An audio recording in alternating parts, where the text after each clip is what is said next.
రసాయనాలతో తయారు చేసే యాంటీబయోటిక్స్ తో పోలిస్తే పసుపులోని కుర్క్యూమిన్ అద్భుతమైన యాంటీబయోటిక్ గా పరిశోధకులు పేర్కొంటున్నారు.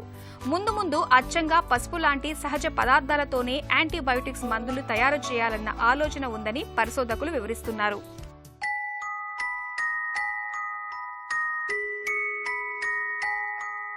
పాలకూరను ఆకుకూరల్లో రారాజుగా చెప్పుకోవాలి.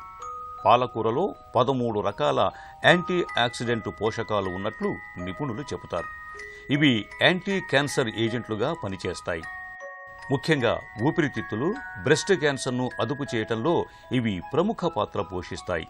పాలకూరను ఆహారంలో ఎక్కువగా తీసుకునే వారికి ఓవేరియన్ క్యాన్సర్ వచ్చే అవకాశాలు తక్కువని ఇటీవలి పరిశోధనల్లో సైతం వెల్లడైంది.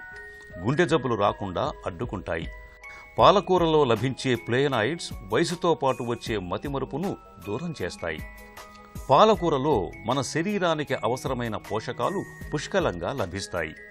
రక్తహీనతతో బాధపడేవాళ్లు, వ్యాధి నిరోధక శక్తి తక్కువగా ఉన్నవాళ్లు నిత్యం పాలకూరను తీసుకోవటం మేలు. అయితే కిడ్నీలో రాళ్లతో బాధపడేవాళ్లు పాలకూరను సాధ్యమైనంత తక్కువగా తీసుకోవటం మంచిది.